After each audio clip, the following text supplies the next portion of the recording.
Assalamualaikum students, I hope you are fine. Welcome to Psychopaths. This is Personality Psychology PSY 405 assignment number 1. Due date इसकी है 22 मई और marks 20 हैं इसके. And before that अगर ये video थोड़ी लंबी हो जाए और उसके लिए थोड़ा पेशेंस रख के इस वीडियो को कंप्लीट सुन लेना, स्किप नहीं कीजिएगा वीडियो, अदरवाइज आपको सोल्यूशन की समझ नहीं आएगी और फिर आपकी कंप्लेन होती है कि वीडियो वॉच कर ली है बट हमें सोल्यूशन नहीं मिला. सोल्यूशन आपको बता दिया जाता है, सोल्यूशन लिखा हुआ नहीं होता यहाँ पर.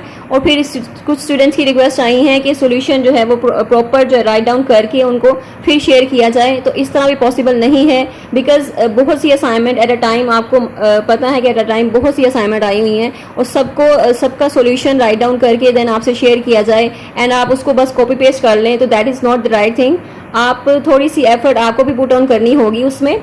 और वीडियो बनाने का पर्पस तो यही है कि आपको एक आइडिया प्रोवाइड कर दिया जाए ताकि आप उसका सोल्यूशन जो है वो इजीली फाइंड आउट कर सकें. आपको एक रास्ता दिखा दिया गया, बाकी आपने चलना उस पर खुद ही है. आपको कोई पकड़ कर खींच कर नहीं लेकर जाएगा कि चलो उस रास्ते पर. आपको एक वे दिखा दिया गया है. अब डायरेक्शन आपको बता दी गई है, गाइडलाइंस आपको बता दी गई हैं. बाकी जो एक्शन लेना है वो आपने खुद ही लेना है, वो आपने अपने बलबूते पे करना है. तो आप अपनी भी थोड़ी सी एफर्ट काइंडली पुट ऑन कीजिए इसमें, और कॉपी पेस्ट नहीं करना और किसी भी असाइनमेंट को खुद से सॉल्व करने की कोशिश करें. आपको आइडिया जो मिल जाता है, यानी जो कंफ्यूजिंग क्वेश्चंस होते हैं समटाइम्स और स्टूडेंट्स कंफ्यूज हो जाते हैं कि इसको आंसर कैसे करना है, तो इसके लिए आपको गाइडलाइन प्रोवाइड कर दी जाती है, एक आइडिया मिल जाता है आपको. सो आधा काम तो हो जाता है आपका. बाकी का जो हाफ रह जाता है वो आपने करना है और आपने ही उसको सॉल्व आउट करना है, अपनी वर्डिंग में उसको लिखना है and then you can submit your assignment. और इस तरह आपके जो मार्क्स हैं वो भी डिडक्ट नहीं होंगे. अदरवाइज जो कॉपी पेस्ट में प्लेजरिज्म का इशू होगा, आपके मार्क्स की डिडक्शन होगी और इस चीज़ का कोई फायदा नहीं होने वाला आपको.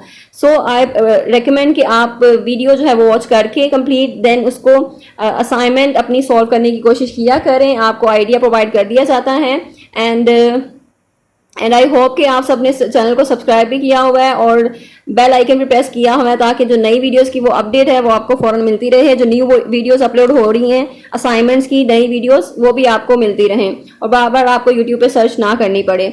सो असाइनमेंट हमारा, इसका ऑब्जेक्टिव क्या है कि इस असाइनमेंट में स्टूडेंट्स जो है वो अंडरस्टैंड करेंगे जो फ्रॉइड की साइकोसेक्सुअल स्टेजेस हैं डेवलपमेंट की उसको. एंड देन इसको क्वेश्चन है कि गिवन एग्जांपल इन्होंने दी हैं, कुछ सिनेरियोज दिए हैं जिसमें से आपने आइडेंटिफाई करना है साइकोसेक्सुअल स्टेज को जो कि एसोसिएटेड है with the example. So identify करना है एरोजेनस जोन को जो कि एसोसिएटेड है हर स्टेज के साथ और उसकी लॉजिकल जस्टिफिकेशन देनी है. तो जस्टिफिकेशन के मार्क्स हैं एंड 3 मार्क्स हैं जस्टिफिकेशन के. जस्टिफिकेशन में आपने बताना होता है कि जो एग्जाम्पल है वो किस तरह रेलिवेंट है उस आइडेंटिफिकेशन से जो आपने उसमें की है, यानी जो भी आपने स्टेज आइडेंटिफाई की है उसमें उसका आपने जस्टिफिकेशन देनी है, वो किस तरह लिंक करती है, किस तरह एसोसिएट करती है आपके एग्जाम्पल के साथ. तो ये बेसिकली इसका एक क्वेश्चन है और इसका सिनेरियो है. अब जो एरोजेनस जोन होते हैं वो प्लेयर जोन होते हैं एंड जो स्टेजेस हैं वो आप लेसन नंबर 5 में से भी रीड कर सकते हैं. जो आपके हैंडआउट्स हैं उसमें लेसन नंबर 5 में आपकी स्टेजेस मेंशन है फ्रॉइड की ह्यूमन डेवलपमेंट की जो साइकोसेक्सुअल स्टेजेस हैं. So let's read the scenarios और जो एग्जांपल्स हैं उनको रीड कर लेते हैं and then find out the identification कि आइडेंटिफिकेशन कौन सी स्टेज उसमें बताई गई है उस एग्जांपल में, उसका एरोजेनस जोन क्या हो सकता है एंड देन उसको जस्टिफिकेशन करनी है. So Rehan, first example is Rehan is a 4-year-old child है, 4 साल का बच्चा है जो कि बहुत इंजॉय करता है exploring his body and focuses more on his genitals, यानी अपनी बॉडी को एक्सप्लोर करना, अपने प्राइवेट पार्ट्स को एक्सप्लोर करना. तो उसमें जो रेहान है वो बहुत उसको वहां पर जो एंजॉय कर रहा है. He gets upset when his parents scold him for doing so. तो he is very competitive with his same sex parent and tries to do things better than his father and often intimates his actions. तो ये जो stage है ये फेलिक stage है. फेलिक stage में जो time period है उसका 3 years to 5 years तक है एंड देन इस स्टेज के दौरान जो एरोजेनस जोन है इसमें जेनिटल्स हैं और जस्टिफिकेशन आप बता सकते हैं कि इसमें जो फेलिक स्टेज में होते हैं वहां पर जो एडिपस कम्प्लेक्स है या इलेक्ट्रा कम्प्लेक्स है वो डेवलप होता है, यानी जो मेल चाइल्ड है वो अपनी मदर की टुवर्ड अट्रैक्शन फील करता है, जो फीमेल चाइल्ड है वो अपने फादर के टुवर्ड अट्रैक्शन फील करती है. सो और यहाँ पर ये भी बताना है कि जो रेहान है जो भी उसकी कंडीशन है यानी कि वो इंजॉय करता है exploring his body and focuses on his genitals. तो ये इसी स्टेज में है, इसी वजह से एग्जांपल जो है वो रेलिवेंट है आपकी आइडेंटिफिकेशन से जो फेलिक स्टेज है. जस्टिफिकेशन भी आपकी इसमें हो जाएगी, यानी जस्टिफाई आप इस तरह कर सकते हैं कि आप उसमें बताएं कि फेलिक स्टेज में फ्रॉइड ने जो फेलिक स्टेज दिए हैं उसमें ये उसके सिम्टम्स हैं, यानी ये उसकी कंडीशन है, तो उस एग्जाम्पल के साथ ये रेलिवेंट है और काफ़ी मैच करती है, यानी आइडेंटिफिकेशन आपकी जो है वो एग्जाम्पल के साथ एसोसिएट करती है। सो ये जस्टिफिकेशन आपकी हो गई फर्स्ट वाले की। एंड देन सेकंड है अमार, जो है वो 9 ईयर ओल्ड चाइल्ड है जो कि बहुत इंटरेस्टेड है स्पोर्ट्स में, फिजिकल एक्टिविटीज़ में, उसका कोई इंटरेस्ट नहीं है सेक्सुअल एक्टिविटीज़ में, वो इंजॉय करता है playing rough games and engaging in physical competitions with his friends. तो अमार जो है उसने ट्राई किया है to develop healthy social and communication skills. तो इसमें जो 9 ईयर ओल्ड है टाइम पीरियड वो आता है आपके लेटेंसी पीरियड में, और यहाँ पर आइडेंटिफिकेशन हो गई आपको इस स्टेज की, लेटेंसी स्टेज है, लेटेंसी पीरियड है। एंड देन एरोजेनस जोन इसका कोई नहीं होता, इसमें लिबिडो जो यानी सेक्सुअल इंटरेस्ट जो होते हैं वो नहीं होते। सो लिबिडो सब्लिमेटेड है, सप्रेस्ड है, वो शो नहीं होता। सो एरोजेनस जोन इसका नहीं है। एंड देन जस्टिफिकेशन है, जस्टिफिकेशन में आप बता सकते हैं कि जैसे अमार की सारी जो कंडीशन है, जो सिम्टम्स हैं उसकी, जो एक्टिविटीज़ हैं उसकी नॉन सेक्सुअल एक्टिविटीज़ हैं, और वो गेम्स वगैरह में या फिजिकल जो कंपटीशंस हैं या फ्रेंड्स के साथ उनमें ज़्यादा इन्वॉल्व है। दैट्स वाई ये उसकी जो स्टेज है लेटेंसी स्टेज है जो कि फ्रॉइड की दी गई है, जिसमें फ्रॉइड ने एक्सप्लेन किया है इसी कंडीशन को। तो ये आपकी आइडेंटिफिकेशन इस वजह से उसकी जो एसोसिएशन है एग्जाम्पल के साथ होती है। And then third is Roha, a 6-year-old baby, 6-month old baby, यानी 6 month बहुत छोटी बेबी है। So constantly puts her fingers and toys in her mouth।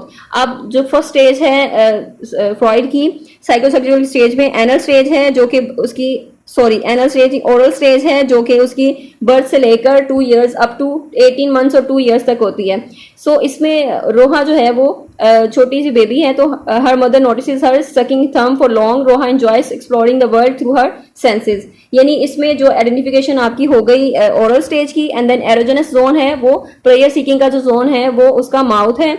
And justification इसकी आप इस तरह कर सकते हैं कि जो ओरल स्टेज है जिसमें साइकोसेक्सुअल स्टेज जो ओरल है जिसमें बताते हैं कि जो इन्फेंट्स हैं या जो बेबीज हैं छोटे बहुत ज़्यादा वो डिपेंड होते हैं, आप जो माउथ उसका उनका जोन होता है प्लेयर सीकिंग का, हर चीज़ वो मुंह में लेकर जा रहे होते हैं और इस तरह वो इंजॉय करते हैं और प्लेयर सीकिंग मतलब इस तरह वो करते हैं।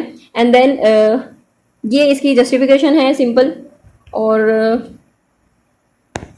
नेक्स्ट स्टेज है 4।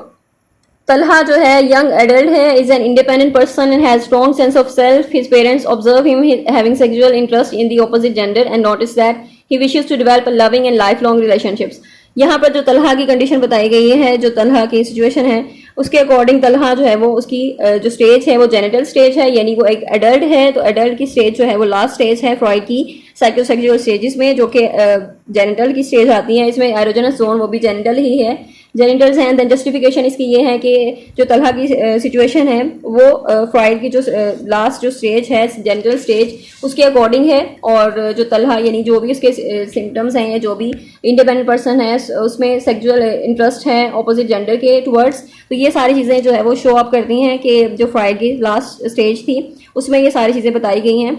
और इसी वजह से ये आपने आइडेंटिफाइड किया है कि ये जो एग्जांपल है उसके रेलिवेंट है जो आपने आइडेंटिफिकेशन की है। तो ये उसकी स्टेजेस थी identification. And then erogenous zone थे उसके, एंड जस्टिफिकेशन थी। हर आइडेंटिफिकेशन यानी हर स्टेज के आइडेंटिफिकेशन के लिए 1 मार्क है, एरोजेनस जोन के लिए भी 1 मार्क है, एंड देन जस्टिफिकेशन के लिए 3 मार्क्स हैं फॉर ईच। इस तरह आपकी जो मार्क्स की कंट्रीब्यूशन होगी एंड 20 मार्क्स आपके ओवरऑल हो जाएंगे। So I hope I made it clear. If you have any confusion you can ask in comment section and don't forget to share this video with other students. Thank you so much. Allah Hafiz.